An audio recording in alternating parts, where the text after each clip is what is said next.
여러분 안녕하십니까.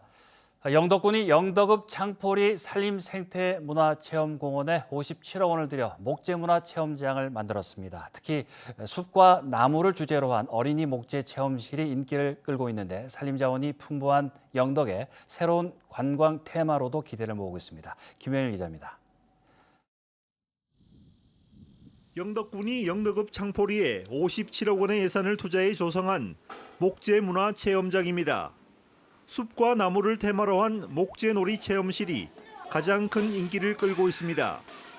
실내 놀이터가 턱없이 부족한 농어촌 지역에서 어린 자녀를 둔 주민들에게 특히나 반가운 소식입니다. 지역에 없었던 나무를 이용하고 숲을 주제로 한 이런 놀이 시설들이 생겨서 저희 아이들이 이제 자라면서 더 많이 재밌게 경험할 수 있게 된 것 같아서 참 좋은 것 같습니다. 목재문화체험장에서는 관광객들이 나무를 활용한 생활공예품을 직접 만들어서 가져갈 수 있고 목재 전문가도 채용해 다양한 전동공구 사용법도 교육할 예정입니다. 또 숲속 북카페와 야외숲 체험장, 짚라인 등 산림자원을 활용한 다양한 부대시설도 갖추어 10월쯤 본격적으로 운영을 시작할 예정입니다. 어린 아이들의 놀이 공간을 지금 현재 시범 운영 중에 있으며 목재문화 체험장을 통해 나무와 환경에 대한 이해도를 높여 더 많은 관광객들이 영덕을 찾아 지역 경제에 큰 도움이 될 것으로 기대하고 있습니다. 인근의 영덕 창포리 해맞이 공원과 풍력 발전기, 신재생 에너지 전시관과 함께 목재 체험 전시관이 새로운 관광 테마로 기대를 모으고 있습니다. MBC 뉴스 김향일입니다. 어제 오후부터 밤사이 울진과 영덕에 강한 비가 내리면서 침수 피해가 잇따라 발생했습니다.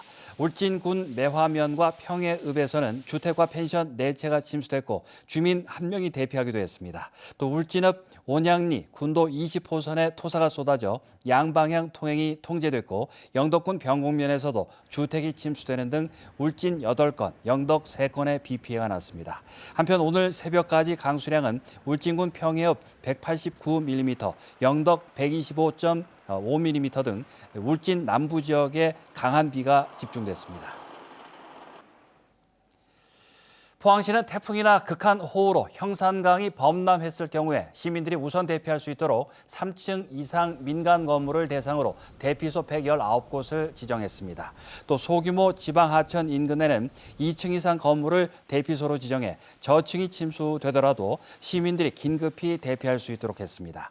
포항시는 대도동 티파니 웨딩 등 건축물 소유자를 설득해 대피소 지정 동의를 이끌어냈으며 조례를 개정해 건물주에 대한 지원 근거도 마련하기로 했습니다.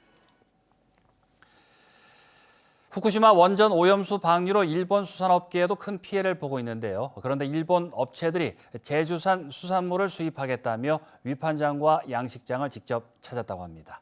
제주 MBC 이소연 기자가 현장 취재했습니다.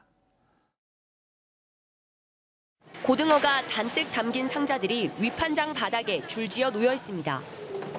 수산물 상인들이 고등어의 무게를 직접 달아보고 기름기와 신선도까지 꼼꼼히 살핍니다. 脂もあって鮮度が良くて腹も厚くてすごくいいと思います。 일본에서 온 수산물 판매업자들인데 갓 잡아온 생물은 물론 냉동 수산물까지 직접 살펴보며 생산량이나 도매 가격까지 확인했습니다. 船の数が結構多いという中で、魚の鮮度も思ってた以上に逆にいい。 일본 바이어들이 제주를 찾은 건 후쿠시마 오염수 방류로 급격히 줄어든 판매 물량을 확보하기 위해서입니다. 그동안 중국 공장에 가공을 맡겼지만 오염수 방류로 중국의 일본산 수산물 수입을 전면 금지했기 때문입니다. 또 일본에서 잡히는 수산물보다 제주 수산물이 청정 이미지로 판매에 더 도움이 된다고 판단했기 때문입니다. 일본 수산물 바이어가 제주를 찾은 건 이번이 처음인데요. 이번 방문을 계기로 제주산 청정 수산물의 수출이 본격화될 것으로 기대됩니다. 위판장은 물론 양식장까지 둘러본 일본 바이어들은 다음 주에 제주산 고등어 100톤을 시범 수입하기로 했습니다. 日本の処理水の放出により日本の魚が中国に行ってないので、中国向けまたひいてはその東南アジア、タイ、ベトナム、インドネシア、マレーシア、アフリカ等にも積極的に輸出していきたいと思います。 일본 업체들은 이번 시범 판매를 지켜본 뒤 품목을 늘린다는 계획인데 제주산 수산물의 수출 확대로 이어질지도 관심입니다. MBC 뉴스 이소연입니다. 경주시는 직장 내 괴롭힘 의혹이 제기된 경주시 체육회 관계자 A씨를 경찰에 수사 의뢰했다고 밝혔습니다. 또 체육계 인권 침해와 비리를 조사하는 문화체육관광부 산하 스포츠윤리센터에도 해당 사건을 접수했습니다. 경주시는 직장 운동 경기부 4개 팀 선수들이 경주시 체육회 관계자로부터 갑질과 폭언을 당했다고 주장함에 따라 선수 28명을 상대로 지난달부터 상담을 진행했습니다. 경상북도가 전국 최초로 여성 장애인을 위한 양육 지원 사업을 실시합니다. 이번 사업은 5세 이하 자녀를 둔 여성 장애인을 대상으로 양육 코칭과 병원 동행 등 월 60시간의 도움 서비스를 제공하며 이달부터 포항과 구미에서 시범 운영해 내년부터는 전 시군으로 확대할 계획입니다. 경상북도는 또 오는 12월부터 구미 차병원에 장애 친화 산부인과를 신설해 운영할 예정입니다. 한편 경북의 여성 장애인은 8만 50명이며 해마다 60여 명의 자녀를 출산하고 있습니다. 포항해양경찰서는 동해 해상에 강풍과 높은 파도가 예상돼 내일까지 연안사고 위험예보제 주의보 단계를 발령한다고 밝혔습니다.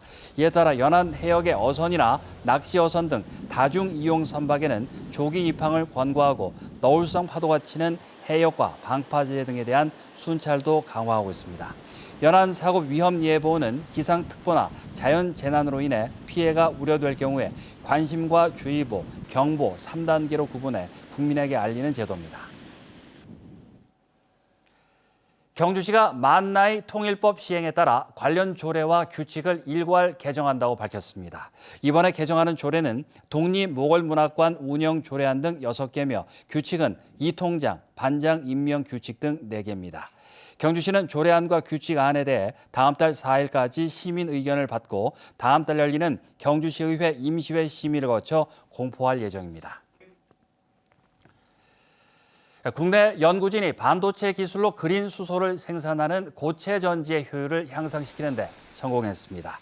포스텍 안지환 교수 연구팀은 플라즈마를 활용한 공정을 통해 적은 양의 귀금속 촉매로 고체 전지의 성능을 향상시켰다고 밝혔습니다. 이번 연구는 해당 분야 국제학술지 ACS 카탈리시스에 실렸습니다. 올해 추석 차례상 차림 비용이 평균 30만 3천 원인 것으로 조사됐습니다. 한국농수산식품유통공사가 조사한 올해 추석 차례상 차림 비용은 평균 30만 3천 원으로 지난해보다 4.9% 줄었습니다.